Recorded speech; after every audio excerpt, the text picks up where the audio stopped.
Ano nga ba, mga kapatid, ang bumabago sa kapalaran ng isang lipunan? Mga pagkilos? Revolusyon? Ang pagsilang ng isang makabagong teknolohiya? O ang kombinasyon ng mga ito?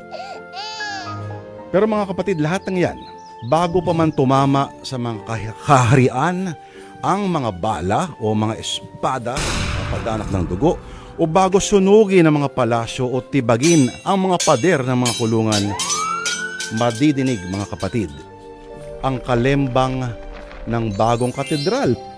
Lahat po yan ay magsisimula sa ideya at sa panahon na wala pang kuryente, computer at lahat ng mga mga kapatid ay nagsisimula sa isang kaisipan, sa isang ideya.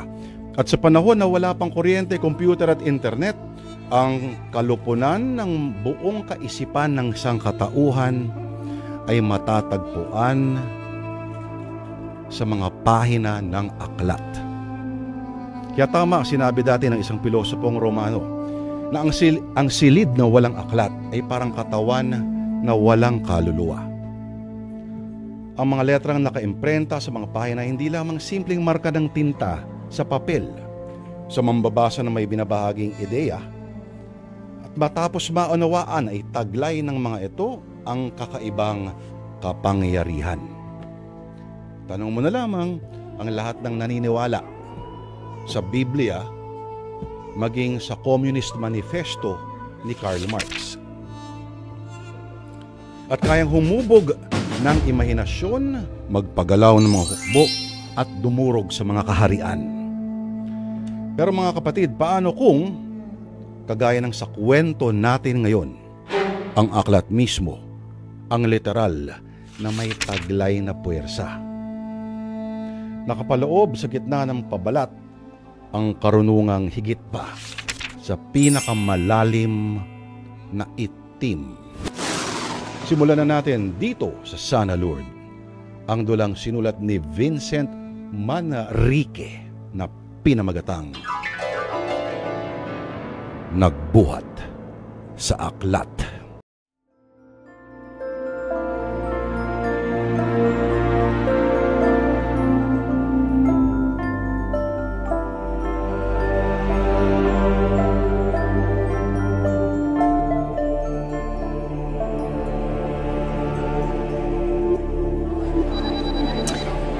Bakit kaya tumatawag na naman sa akin si Ate Laila? Malamang ay may iuutos na naman sa akin yun. Ay, si nanay naman kasi. I'm sure sinabi niya kay ate na nandito ako sa mall. Oh, Ate Laila. Hello, napatawag ka. Bakit? Masama bang tumawag ngayon sa'yo, ha? Ay. Tagal mong sumagot eh. Ayaw na ayaw mo talagang mautusan, no, Julio? May choice ba ako na hindi sumunod? Sige na. Ano ba yung iuutos mo sa akin? Pakabili naman ako ng libro. Alam ko malapit ka lang sa bookstore ngayon. Ha? Di kaya? Ang layo kaya. Saka wala akong extra pera dito, ate. Baon ko na lang ito bukas, oh. Ay, naku, Julio. Napakarami mong arte. Babayaran din kita mamaya. Sosobrahan ko ng 200 pesos. Ano, deal? 200 pesos? Totoo ba yan? Sige, ha. Kapag hindi ka tumapad sa sinabi mo, sisirain ko yung collection mo ng storybook. Sira. Hindi ako scammer, no? Sige na, bye na. Na-text ko na sa'yo yung title ng libro. Ingat na lang sila sa'yo. Si Ate Laila talaga. Ay. Sige na nga. Makapunta na sa bookstore tapos ay makauwi na. Mamaya niyan ay abutan na naman ako ng ulan.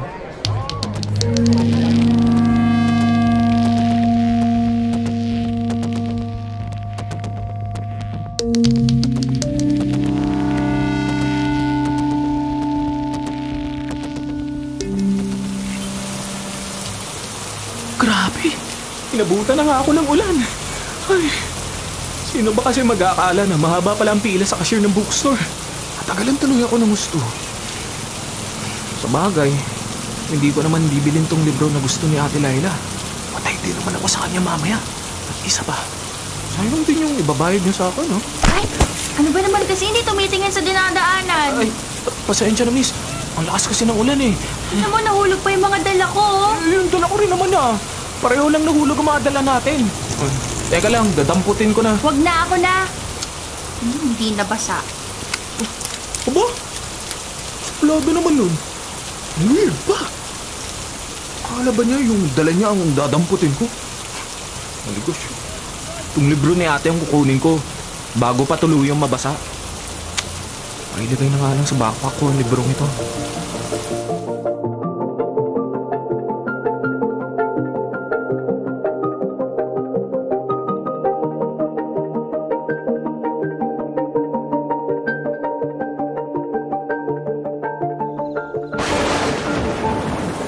Ito na po ako, Nay!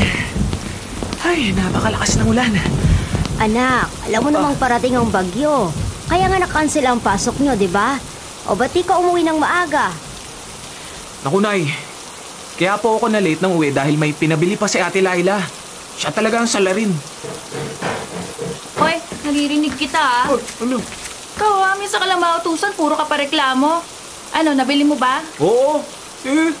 Saan na muna ang bayad mo? Mamaya na, para ka namang hindi babayaran eh. Akin na muna. Sandali, ito na nga. Kunin ko lang sa loob ng bag ko. Naku, Julio. Hindi ba sinabi ko sa'yo na huwag mong ilalagay sa bag mo? Mamaya niyan, malukot mo pa yung mga gilid ng libro ko eh. Ate Laila talaga? Mas gusto mo ba na mabasa yan kaysa malukot? Ang lakas kaya ng ulan. Nahulog pa nga yan nung nagkabungguan kami nung babae at... Hoy, ate! Akin na yung bayad mo! Ay, Laila! O baka na muna dito at kakain na tayo. Opo, Nay. Sandali lang po. O, ikaw naman, Julio. Po. Magbihis ka na muna tapos tawagin mong tatay mo sa likod bahay at kakain na tayo. Si tatay po nasa likod bahay pa rin? Pero ang lakas po ng ulan ah. Alam mo naman yan, tatay mo. Yung mga manok niyang panabong ay para na ring mga anak niya, di ba? O basta tawagin mo ng tatay mo para makakain na tayo. Siya, sige po, Nay.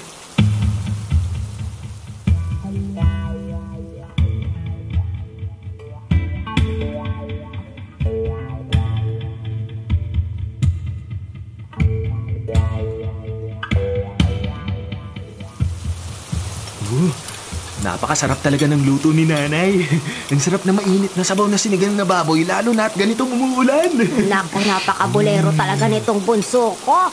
Salamat ha, anak. Alam niyo po, ang mas masarap ulamin pag tag-ulan, sabaw ng sinampalukang native na manok. Abay, masarap nga yun.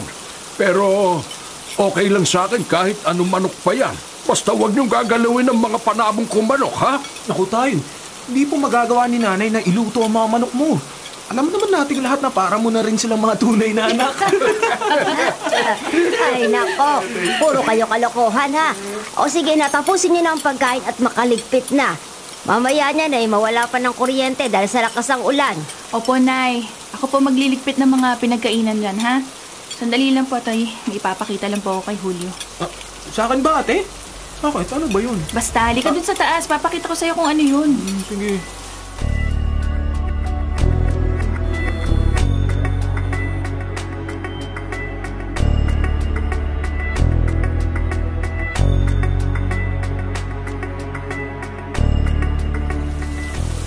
Ate, ibig mo bang sabihin?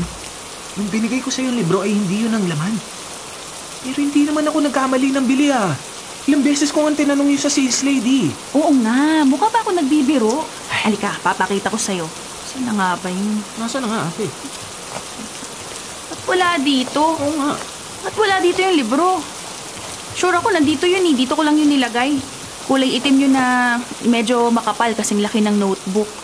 May mga nakaukit na kung ano-anong simbolo dun sa book cover at parang, alam mo yun, parang lumang-luma na. Ha?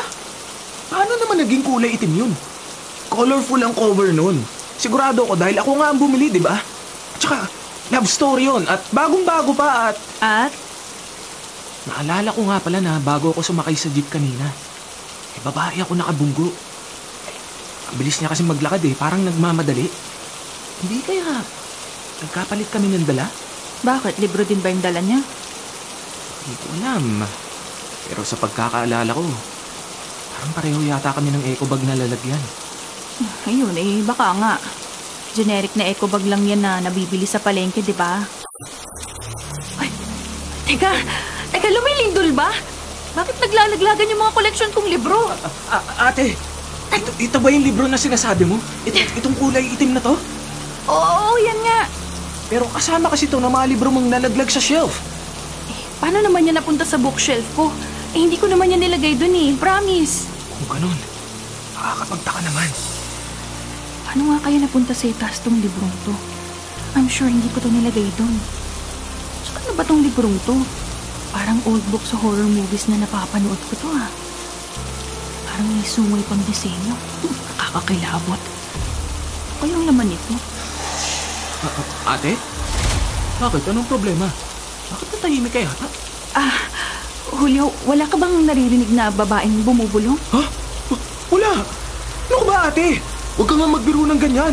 Wala naman takutan. Ayan na naman, Aray! Aray, sakit ng ulo ko. Sakit ng ulo ko. Sakit ng ulo ko. Ate! Ate! Ate, bitiwan mo na yung libro! Akin na yan! Asar! Ngayon pa nawala ng kuryente. Lumakas kasi ang ulan. Ate, nasan ka na? Teka, kukunin ko sa bulsa ang cellphone ko para magamit ang flashlight. Ayan. Kahit na paano may konting liwanag. Ate? Ano bang ginagawa mo riyan? Lumabas muna tayo ng kwarto at napakadilim dito. Hoy, Ate Laila! Ano ba? Halika na, bakit parang kang tuod na nakatayo dyan? Ay, nako! Bahala ka nga sa trip mo. Lalabas na ako ng kwarto mo at babalik na ako sa kusina. Ay.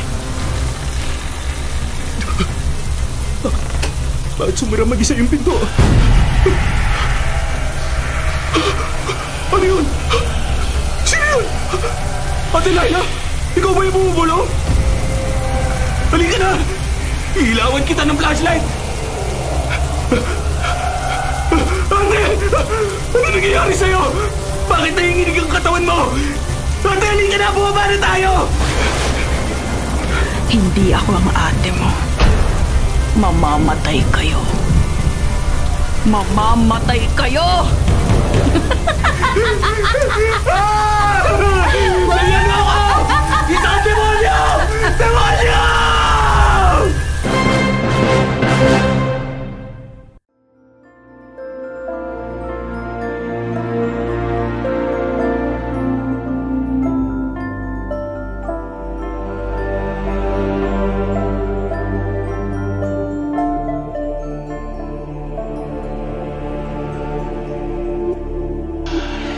Hindi mo kami mapapatay. Hindi. Hindi ako papayag na saktan mo ang pamilya ko. Hindi. Hindi. Julio, gumising ka! Hoy! Gising! Gising! Hoy! Panaginip lang pala. Ate! Ate! Lagyan mo ako! Ate! Hoy! Sandali! Anong layuan? Napapaliw ka na ba, Julio? Tanghali na! Hoy! Bumangon ka na dyan! Ate! Okay ka na ba? Bumalik na pala sa dati ang itsura at boses mo. Hindi ka na sinapian ako, ano? Anong sinapian? Sira ka talaga. Alam mo ba, kagabi ka pa weird. Sige na, bumangon ka na dyan. Nasa baba yung kaibigan mong si Arthur. Si Arthur? Oo nga pala. Holiday ngayon at may usapan kami mag-online games ngayon. Mag-aaral. Ay, nako. Sige na. Papasok na ako sa trabaho, Alam mo namang wala kaming holiday. Pumasok lang ako rito sa kwarto mo dahil naririnig kitang umuungol. Tinga ng ulo mo. Huwag mo kumakan. Uy, teka, ano bang nangyayari sa'yo, ha? Ang weird mo talaga. Diyan ka na nga. Ano ba nangyayari sa akin? Kahit gusto kong kumalmahin, natatakot na akong lapitan si ate. Alam ko hindi pa naginip yun. Alam ko kung ano ang nakita at narinig ko. At alam kong totoo yun. Yung librong itim. Kailangan makuha ko yun.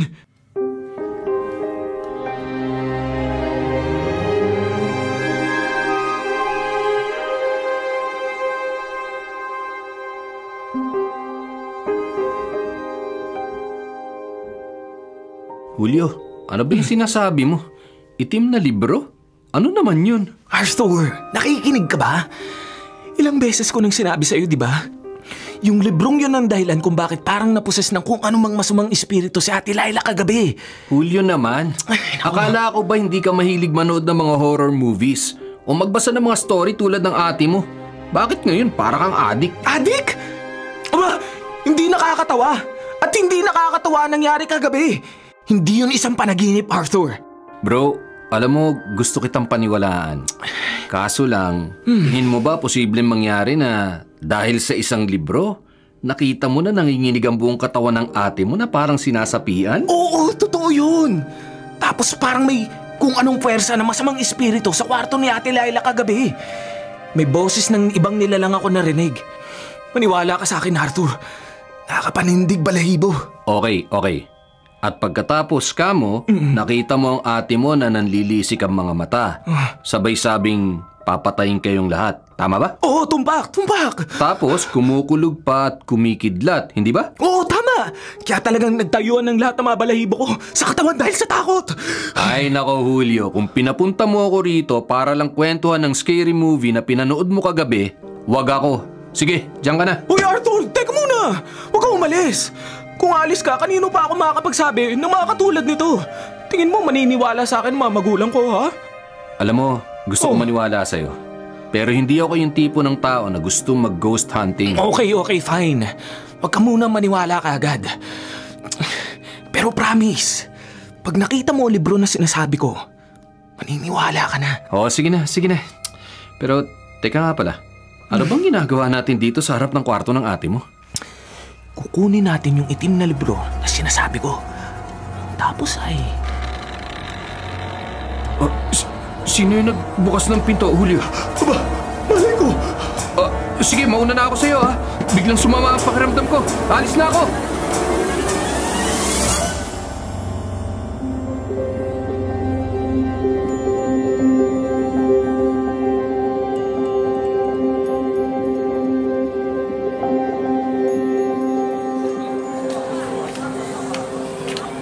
Hello, Arthur. Oo. Nandito ako sa cafeteria malapit sa gate ng school.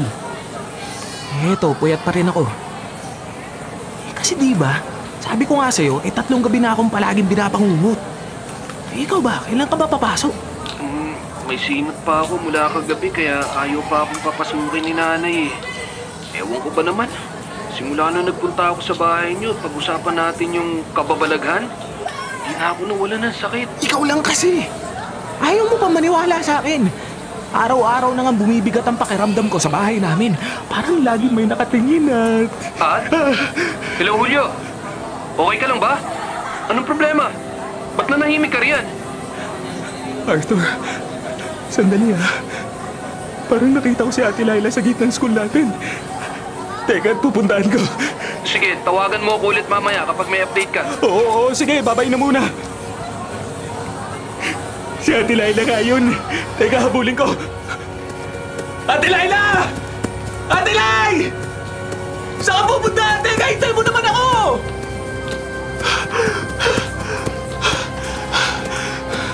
Ang weird. Sure ako na si Ate Laila yung nakita ko pero bigla naman siya nawala. So kaya nagpunta yun?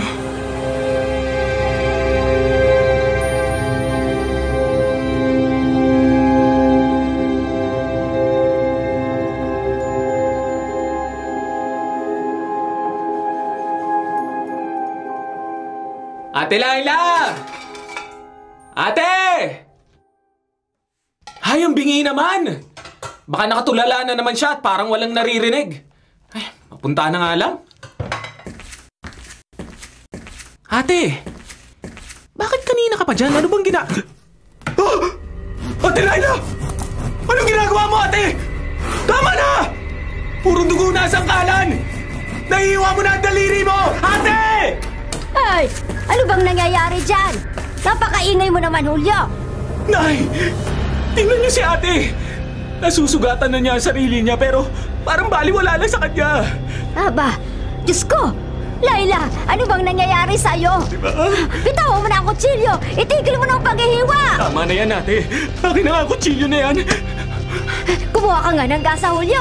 Opo. O kahit anong tela na malinis. Sige na, bilisan mo. Opo, Nay, opo. Ito na. Nay, ano pong nangyayari? Teka, bakit puro dugo ako? Bakit ako nandito sa kusina? Aray, kamay ko pala yung puro sugat, Nay. Bakit di mo alam ang ginagawa mong bata ka, ha? Bakit parang nawawala ka sa sarili mo lagi? Madalas kong napapansin na tulala ka na lang basta-basta at lagi parang balisa, ha? Doon na lang po muna ako sa kwarto ko, Nay. Hindi! Umupo ka dyan! Gagamutin muna natin ang mga sugat mo.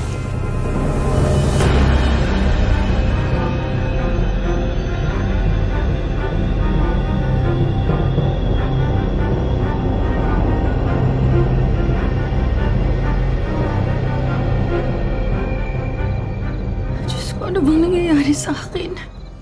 Bakit hindi ko naaalala ang ibang bagay na ginagawa ko? Bakit palagi ako nawawala sa sarili? Hindi kaya dahil yun sa librong itim? Simula nung binasa ko yun, parang lagi na lang akong balisa. Alam ko na, kailangan sirain ko ang libro para sa katahimikan ko. Ayun na naman yung tunog. Ang sakit sa tenga. Sakit ng ulo ko. Tama na! Tama na! Ayoko na! Ayoko na, please! Kung sino ka man, tigilan mo na ako! Ayoko na sinasabi mo! Sa'yo na yung kapangyarihan mo! Umalis ka rito! Umalis ka! Maitim na aninong papalapit sa akin.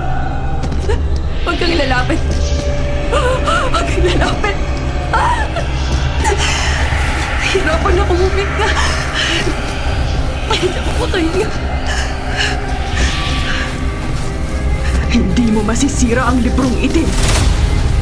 Hindi ko hahayaang masira yan. At ikaw, hindi ka makakatakas sa akin. Akin lang ang katawang ito. Akin lang!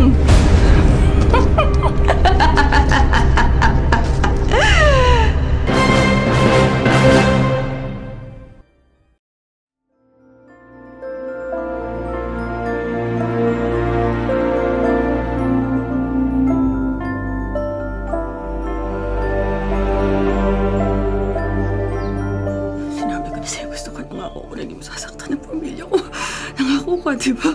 Tutuparin mo pangarap natin. Ate, may kausap ka ba riyan? May problema ba? Ikaw pala, Julio. Halika rito. Tama-tama. Nagkakape pa lang naman ako eh. Sumabay ka na sa akin. Eto, nagluto ng almusal si nanay bago siya umalis. Oo. Sige. Siya nga pala, ate. Kumusta na ang sugat mo? Magaling na ba? Di na ba masakit? Hindi na. Babaw lang yun kaya wag mo nang isipin. May iniisip lang talaga ako kahapon kaya ako napatulala. Alam mo na. Teka, anong gusto mo? Itlog o tosino?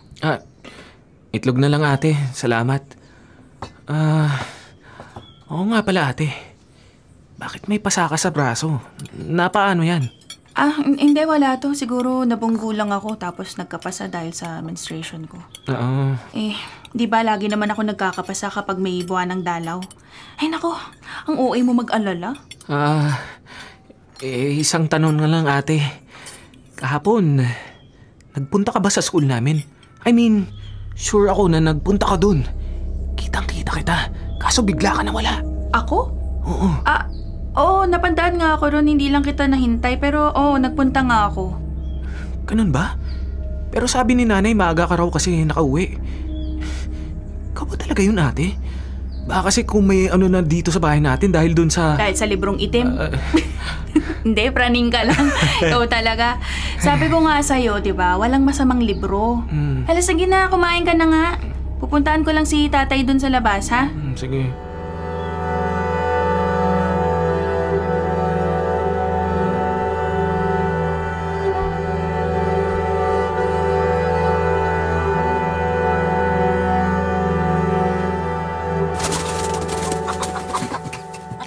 Laila, anak, tingnan mo itong panabong kong ito. Maganda ang tikas, ano? Ito yung binili ko sa binigay mong pera sa akin ng birthday ko. Naipanalo na ako nito ng isang laban. Oo nga po, tay. Pati yung mga balahibo, ganda rin, oh. Actually, lahat naman po na ng alaga niyong manok magaganda at mukhang malalakas. Yan ay dahil na rin sa suporta niyo sa akin na pamilya ko. Salamat, anak, ha? Uy, si tatay, nagdadrama. Ay, siya nga pala, Laila. Napapansin namin ng nanay mo na nangingitim ang ilalim ng iyong mga mata. Hindi ka ba nakakatulog na mabuti sa gabi? Ha? Nakakatulog naman po ako, tay, pero Medyo napupuyot lang po ako sa binabasa kong libro paggabi. Alam niyo naman po na mahilig ako magbasa. Ay, sige anak. Basta, pag may problema ka at may gumugulo sa isipan mo, huwag ka mag-aatubili na sabihan ako, ha? Opo, Tay. Salamat po, ah. Tay. Oh, ano yan, anak? Sakit na naman ang ulo ko dahil sa tunog na yun. Alam na alam niyang gusto ko magsabi kay tatay ng mga nangyayari sa akin, kaya niya ako ginaganito. Layla, anak, anong nangyayari sa'yo? Bakit hawak mo ang tenga mo at parang nasasaktan ka? May problema ka ba? Wala po, Tay. Bigla lang pong sumakit ang ulo ko. Huwag po kayo mag-alala sa akin. Ay, masama pala ang pakiramdam mo, anak. Kung gano'n ay sasabihin ko sa nanay mo na huwag na kaming umalis mamaya, ha? Pwede naman kaming hindi makipaglamay sa kaibigan naming namatay. Hindi po. Ayos lang po ako, Tay. Alam ko na gusto niyong makiramay ni nanay. Pumunta na po kayo.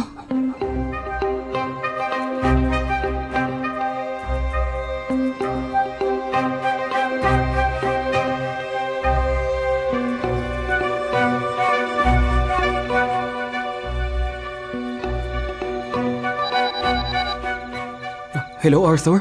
Anong balita? Nakita ko na yung picture nung itim na libro na sinend mo sa akin, Julio. Oh. Grabe. Ang weird pala talaga nun. Nakakatakot. Diba? Sabi ko sa'yo eh. Teka, nagawa mo ba ang sinasabi ko, ha? Oo naman. Nag-post na ako ng lost and found sa social media. Pero hindi ko inilagay ang picture nung itim na libro dahil baka delikado. Nag-iwan na lang ako ng mensahe at number ko para kung makikita man yun na nakabungguan mo nung araw na yun, makontak niya ako. Salamat, Arthur. Hindi ko kasi yun pwedeng gawin sa social media account ko at baka makita ni ate. Ayos lang. Pag may tumawag sa akin, sasabihin ko agad sa'yo. Ano nga pala nangyayari sa ate mo? Weird pa rin bang kinikilos niya? Oo, sobrang weird. Palagi siya nakatulala. Minsan, hindi niya alam ang ginagawa niya. Nasasaktan na nga niya ang sarili niya, hindi pa niya nalalaman. Talaga ba? Dahil kaya talaga yan sa itim na libro at sa kung anong masamang espiritu ang namamahay dun? O dahil sa... Dahil sa ano? Ano? Don't get me wrong, ha? Ano? Hindi kaya lumuwag ng tornilyo ni Ate Laila? Ha? Ano? Sinasabi mo ba na nababaliw na ang ate ko? Wala kami lahing ganyan, ha? Teka, huwag ka magalit, Julio. Kasi sa totoo lang, ganyan ang tita ko dati. Baka lang ka ako kailangan ng matingnan ng doktor ang ate mo. Hello, Arthur? Hello? Ano nangyayari? Bakit bigla nasira yata linya? Bakit?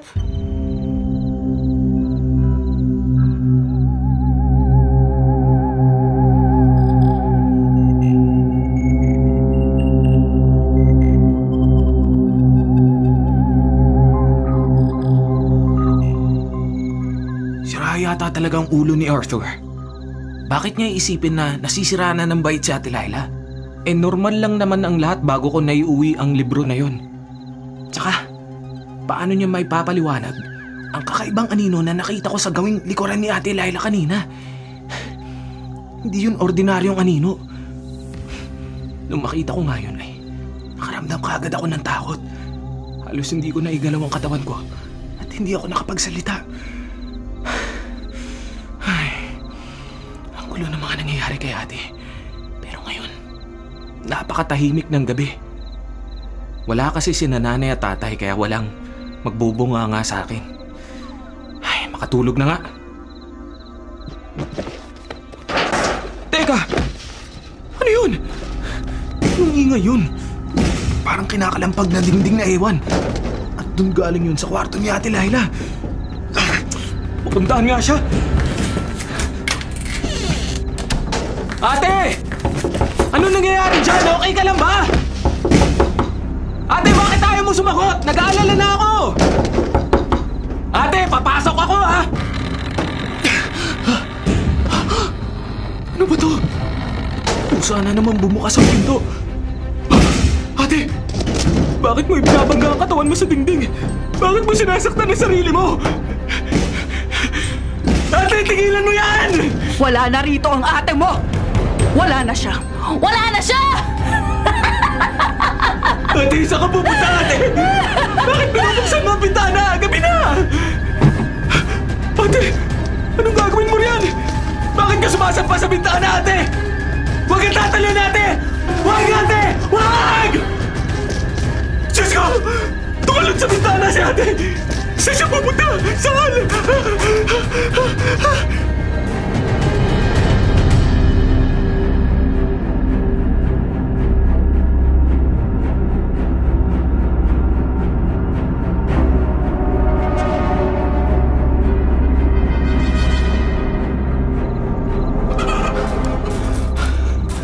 Nasaan na kaya si Ate Laila? Saan siya nagpunta ng ganitong oras? Gabing-gabi na. At baka nasaktan siya sa pagtalon niya sa bintana ng kwarto niya. May kataasan pa naman yun.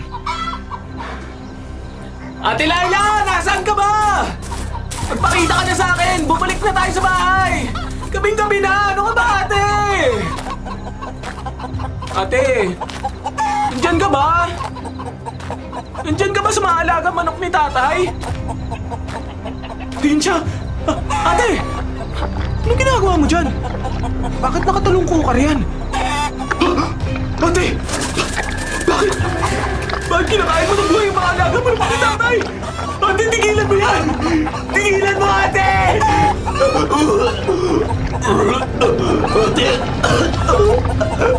Ate, ilaw yan! Tigilan mo yan! Tigilan mo yan!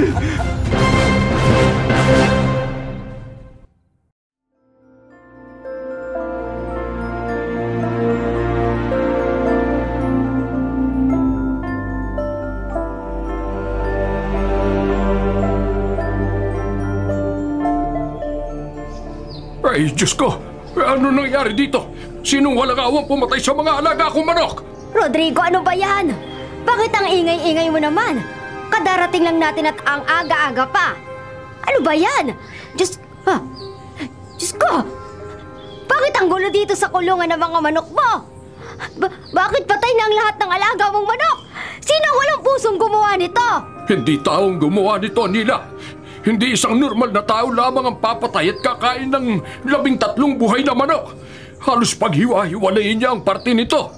Halimaw ang gumawa nito, Nila. Halimaw! Ang mabuti pa ipagbigay alam mo ito sa ating barangay para malaman ng iba at hindi makapangbiktima ang gumawa nito sa mga manok mo. Oo, tama. Gagawin ko agad yan. Kailangan magbayad ang gumawa nito sa mga pinakamamahal kong alaga. Ang hayop na yon, itinaon talaga niya na wala ako sa aking pamamahay at saka lumusob. Nay, tatay, alam ko po kung sino ang gumawa nito. Diyos ko, Julio, bakit ganyan ang itsura mo, ha? Bakit puro dugo ang damit mo? Bakit nasa leeg mo ang mga rosaryo ko? May nanakit ba sa inyo? Teka, ang ate mo, okay lang ba si Laila, ha? Julio, sino may gawa nito? Sabihin mo sa akin, sino? Dapat siya magbayad! Nay, may gawa po ng lahat ng ito ay Sino, Julio? Sino? Huwag kang umiyak! Huwag kang matakot! Sabihin mo na kayo si Ate Laila po! Si Ate po! Si Ate! Si Ate!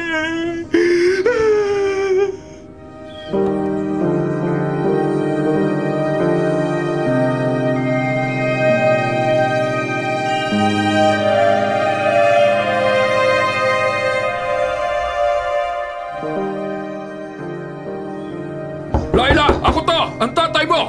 Buksan mo ang pinto at mag-usap tayo! Tay, hindi magbubukas ng pinto si ate. Kanina, nasa loob ako ng kwarto niya. Pero nung lumabas po ako para kumuha ng tubig, bigla po sumara ang pinto at ayaw na mabuksan. Julio, baka naman hindi ang ate Laila mo ang may gawa. Baka naman nagkakamali ka lang. Alam mong hindi kaya gawin ng ate mo yon. Lalo ang peste ng mga alagang manok ng tatay nyo. Alam ni Laila na importante yun sa tatay niya. Tama ka, Nay! Hindi si ate may gawa kundi ang demonyo na sumapi sa katawan niya. Inuutusan lang siya ng demonyo. Ano? Julio, ano ba yung sinasabi mo? Anong demonyo, anak? Nakadrugs ka ba? Nay, hindi! Hindi ako nagdadrugs o nasisiraan ng bait. Kitang-kita ko yung nilalang na kumain ng mga alagang manok ni tatay. Nanlilisik ang mga mata niya at hayok na hayok sa hilaw na laman. Maniwala kayo sa akin. Nakita ko mismo. Ano? Totoo, Nay! At kaya ako lang po siya nadala sa kwarto niya kanina ay dahil sa mga rosaryong ito. Noong ikwintas ko sa kanya ay bigla na lang siyang nawalan ng malay. May masamang espiritu po dito, Nay. Meron. At sinasabi mo na ang ate Laila mo yun, ha, Julio? Ano ka ba naman? Tama na! Tumigil na kayo sa usapan ninyo. Ang mabuti pa, kausapin natin si Laila. Laila! Buksan mo itong pinto ngayon din! Buksan mo! Hali kayo! Pumasok kayo rito at kunin niyo ang babaeng ito! Kung kaya niyo!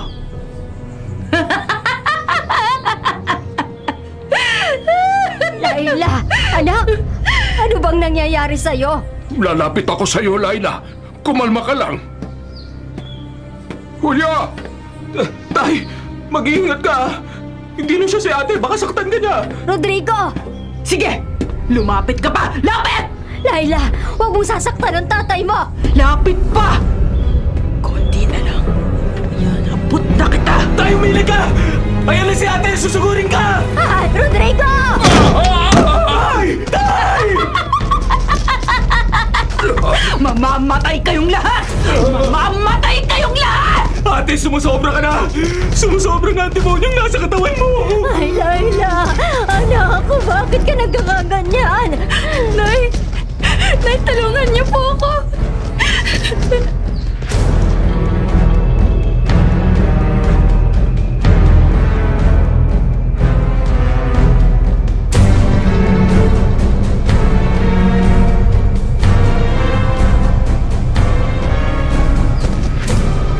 Sige, Julio.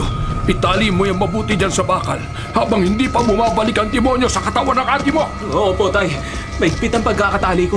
Kaya lang, nagdudugo na po ang mga kamay at paa ni ate dahil sa higpit ang pagkakatali ng mga lubid. Tama na yan! Ano ba naman kayo? Huwag niyong gawin yan kay Laila! Hindi naman siya isang hayop para itali, Diyos ko! Nay, nakita niyo naman po kanina kung paano niya tayo sugurin. Balak niya tayo patayin dahil hindi naman siya si ate Laila. Akala nyo ba ligtas na kayo kapag itinali nyo ako ng ganito? Mga mangmang!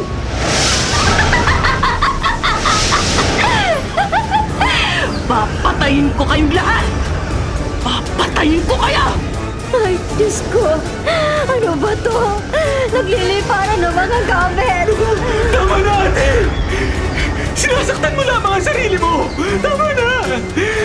Lumaban ka! Alam ko na naririnig mo ko! Ate Laila! Ate Laila! Sa ngalan ng Diyos, Ama sa langit, bumalik ka na ng tuluyan sa sarili mo!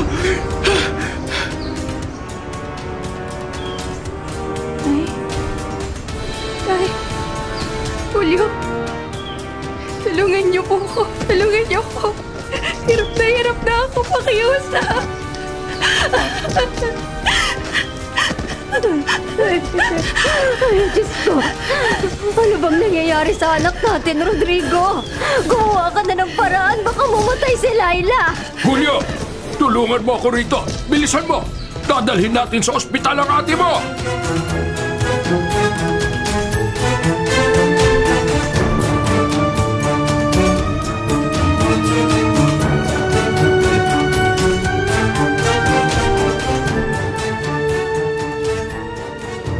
Arthur, saan ka ba galing?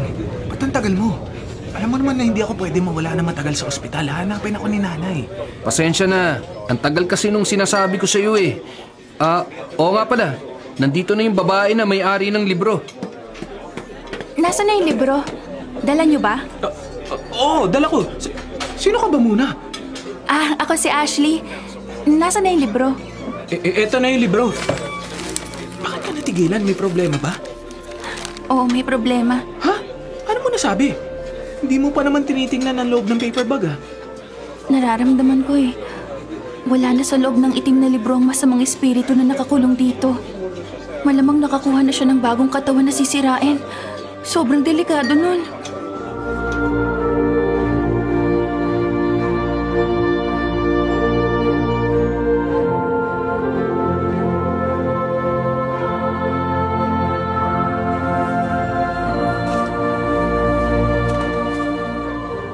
Julio, kumusta na pala ang ate mo? Hindi ko alam, Arthur. Nag-aalala na nga ng sobra si nanay at tatay. Kasi hanggang ngayon, wala pa rin malay si ate. I mean, nagwala siya kanina at nakasakit ng iba mga nurse. Hindi namin alam kung kailan uli siya susumpungin. Ganun ba? Kawawa naman pala yung mga nurse at kawawa din yung ate mo. Lalo na't puro sugat ng buong katawan niya. Teka, bakit nga pala nandito ka pa? Di ka ba hinahanap sa inyo? Nandito pa rin sa ospital si Mami. Sasabay na akong umuwi sa kanya. Kaya habang hinihintay ko siya, dito muna ako sa'yo. Okay. Bakit nandito pa rin yung Ashley na yan? Ewan ko, sumama rin kasi siya dito kanina. Akala ko may sadya ding iba rito eh. Sige, sana gumaling na nga ang ate. Anyway, kumusta nga pala ang mga test sa ate mo? Lumabas na ba mga resulta? Oo, walang mali sa test result niya. Walang makitang sakit ang mga doktor. Normal lang lahat. Kaya nga bukas, 2 psychiatrist naman ang titingin sa kanya. Natural na walang sakit ang ate mo, Julio. Lalo nang hindi siya nababaliw. Alam mo kung anong meron? Meron siyang sapi. May masamang espiritu na gustong makuha ang katawan niya. At pag nagtagumpay ang demonyong yun, hindi lang ang ate mong malilintikan, kundi tayong lahat.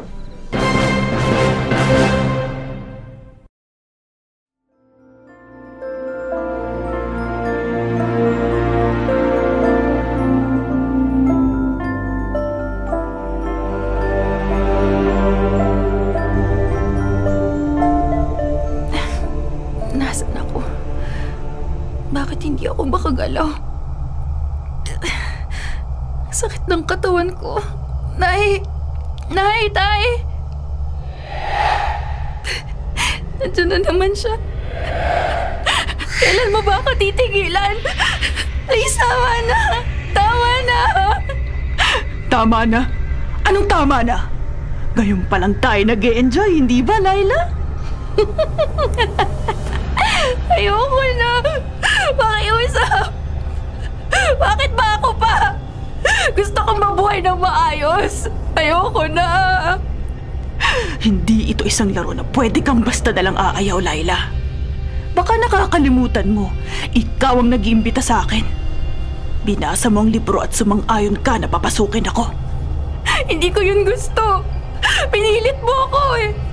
Hindi kita pinilit! Sadyang mahina ka lang sa lahat ng bagay.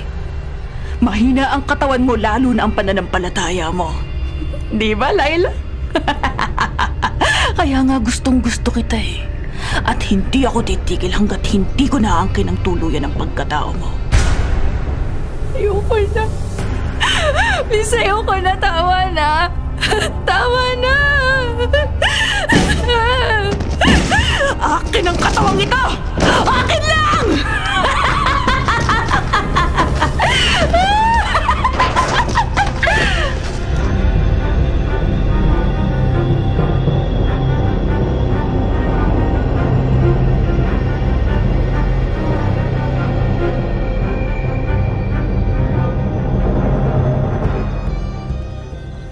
Oo nga naman, Ashley, kung may alam ka, sabihin mo na sa amin ni Julio para matulungan namin ang ate niya. Pakiusap, kung pareho tayo ng iniisip at kung meron talagang masamang espiritu sa katawan ng kapatid ko, sabihin mo na ang nalalaman mo ngayon bago pa mahuli ang lahat.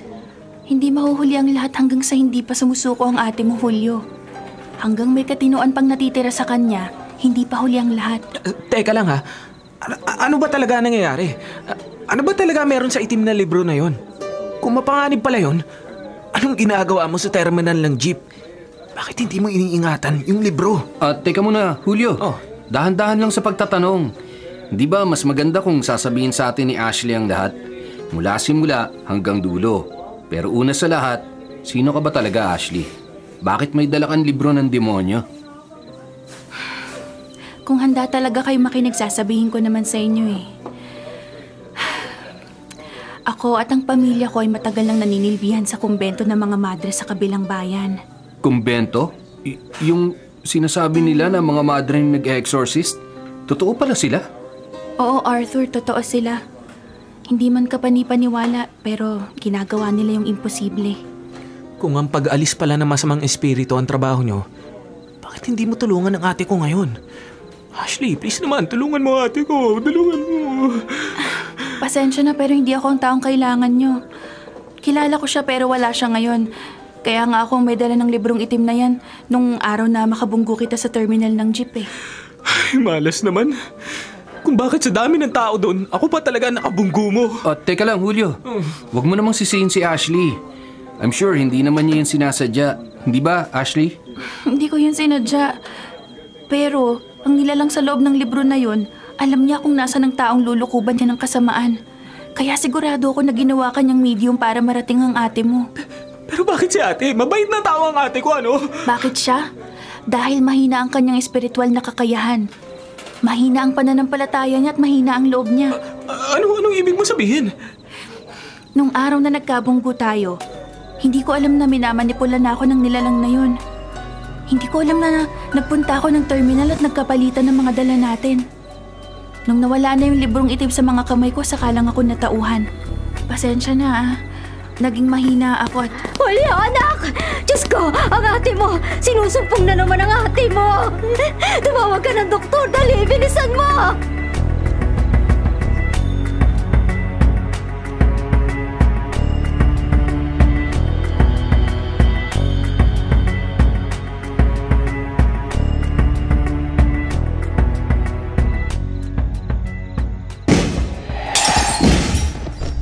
Laila, anak!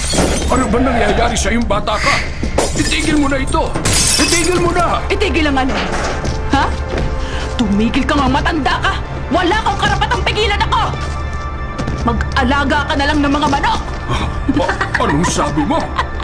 Oo nga pala. Nagustuhan mo bang ginawa ko sa mga pinakamamahal mong alaga? Ang sasarap nila. Malasang malasa. Tumigil ka na, Laila! Tumigil ka na! Tama na po, Tay. Hindi siya makikinig sa'yo. Hindi po siya si Ate Laila. Hindi ako si Laila. Pero akin ang katawang ito at wala na kayong magagawa. Wala sa ngayon! Pero alam mo na may katapat ka! Kampo ng kasamaan! Nandito ka na naman palang babae ka! Wala kang kadala-dala! Sa ngalan ng Ama, ng Anak, at ng Espiritu Santo, tigilan mo ang babaeng ito! Gamit ang banal na tubig na ito, layuan mo si Laila! Layuan mo siya! Isinusumpa ko! Papatayin din kita! Tingnan niyo! Umuusap ang katawan ni Ate Laila! Tumalab ako ni Mother! Ay, Diyos ko, Laila! Anak! Nawalan siya ng malay! Tulungan natin siya!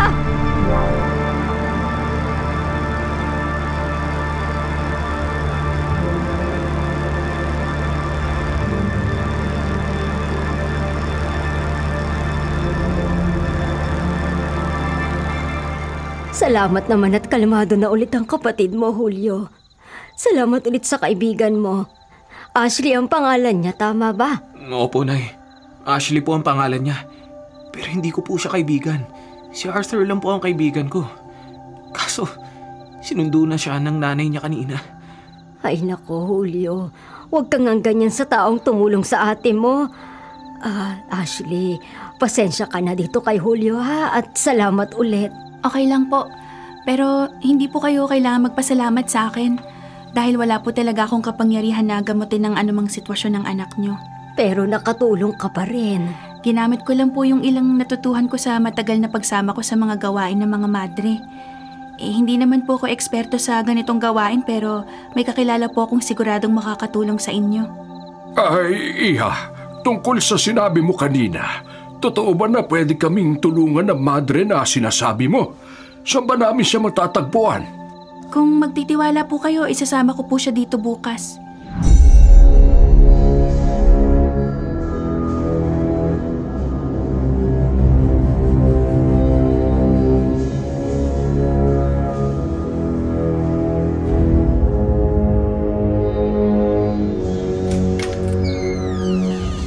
Rodrigo, Julio, ayos na ba ang lahat? Sinunod niyo ba ang bili na preparasyon ni Ashley? Opo, Nay. Inaayos na po namin ang silid ni ate. Inalis na ang lahat ng bagay na makakasakit at makakasagabal. At habang wala po siyang malay, sinigurado na rin po namin ni tatay na hindi makakaalis si Ate Laila bago dumating si Ashley. At ang madre na kasama niya. Mabuti naman. Dahil hindi ko na makayanan ang mga nangyayari sa kapatid mo. May pakiramdam ako na talagang hirap na siya. Huwag ka nang umiyak, Nila. Alam mo naman na kailangan nating iwasan ng mga negatibong emosyon dahil doon lumalakas ang mga masasamang espiritu. Kailangan nating patatagin ang ating mga kalooban at ang ating pananampalataya. Nay, tama po si tatay. Huwag na po kayo umiyak. Magiging maayos din po ang lahat. Oo, alam ko. Pero minsan naiisip ko rin na tama bang inalis natin sa ospital ang ate mo? Tama bang naniwala tayo na sinasapian siya ng masamang espiritu at kailangang sumailalim sa isang banal na eksorsismo? Pag may nangyaring masama sa anak ko, hindi ko mapapatawad ang sarili ko. Magpakatatag ka, Nila. Gagawin natin ang lahat ng posibleng solusyon para sa anak natin. Lakasan mo ang iyong loob. Nariyan na po yata sina Ashley at Sister Mercy. Pupuntahan ko lang po sila.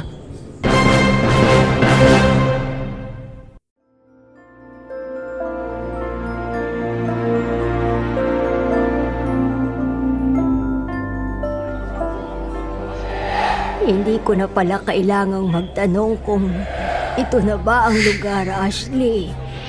Dahil nandito pa lang tayo sa gate ng bahay ay tila pinapaalis na tayo ng demonyo. Opo, Sister Mercy. Nagtaasan nga po lahat ng mga balahibo ko sa katawan dahil sa pagpaparamdam niya sa atin.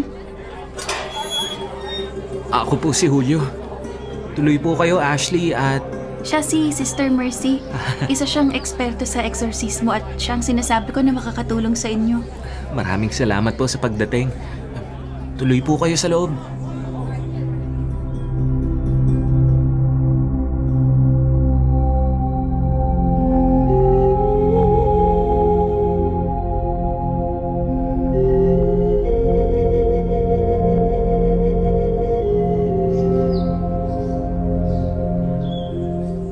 Nay, nandito na po si Ashley. Kasama po niya si Sister Mercy.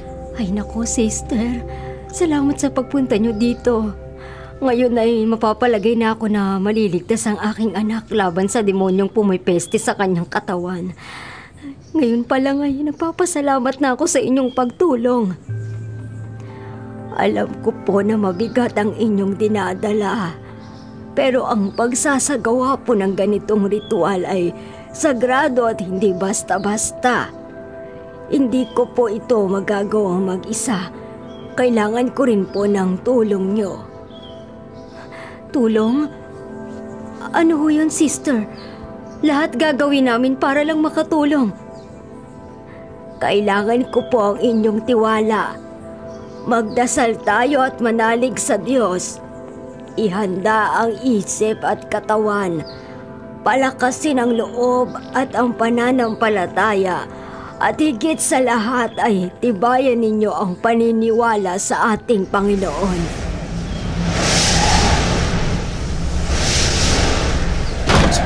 Si tatay nasa itaas! Baka madelikado ang buhay niya! At tulungan niyo ako! Hindi na mapigilan ang pagwawala ng aking anak! Lumulutang siya sa hangin! Panginoong Diyos! Maawa po kayo! Maawa po kayo! Ashley, ihanda mo na ang banal na kagamitan. Magsisimula na tayo. Opo, Sister Mercy.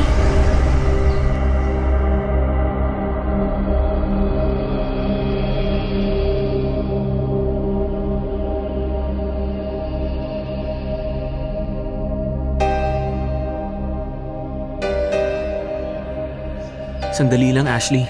Tutulong ako sa inyo ni Sister para kay ate. Payagan mo ako sumama sa loob ng kwarto. Julio, hindi ba sinabi na ni Sister Mercy kanina?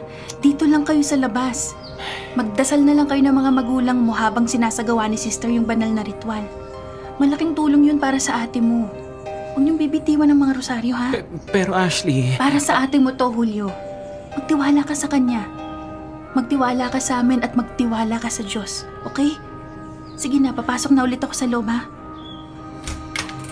Sa ngalan ng kapangyarihan, ipinagkaloob sa akin ng Panginoon. Inuutos ko na umalis ka sa katawan ng babaeng ito. Ngayon at magpakailanman, umalis ka, kampo ng kasamaan! Hindi mo ako kaya! Akin ang katawang ito! Akin!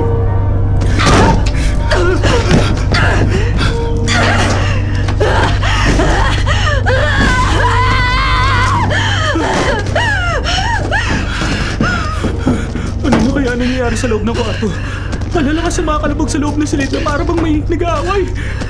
Ate Laila, kung naririnig mo ako, please, bumalik ka na! Lumaban ka! Lumaban ka sana!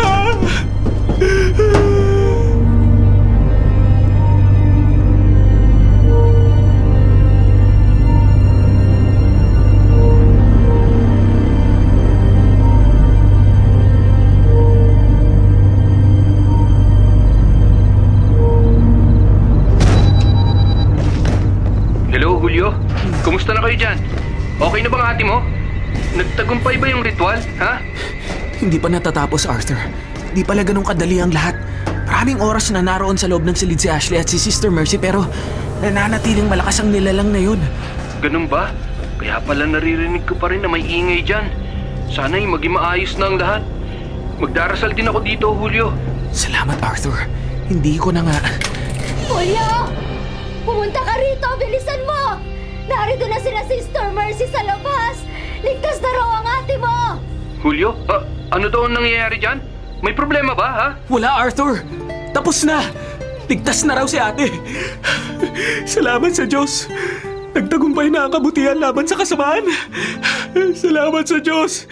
Tunay nga makapangyarihan siya!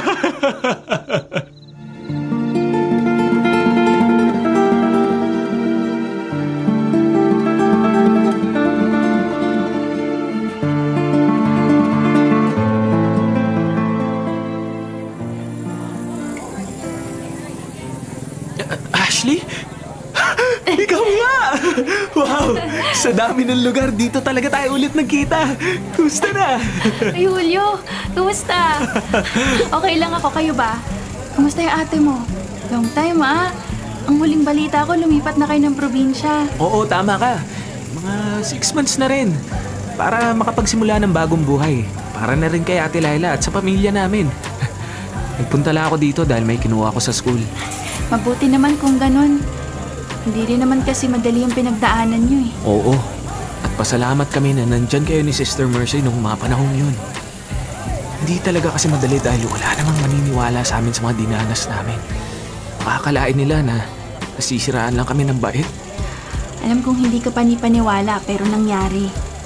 Sinubok ang pamilya nyo pero hindi kayo tinalikuran ng Diyos, hindi ba? Totoo nga. Sadyang napakabuti ng Diyos. Hindi niya pinababayaan ng sino mang tumatawag sa kanyang pangalan.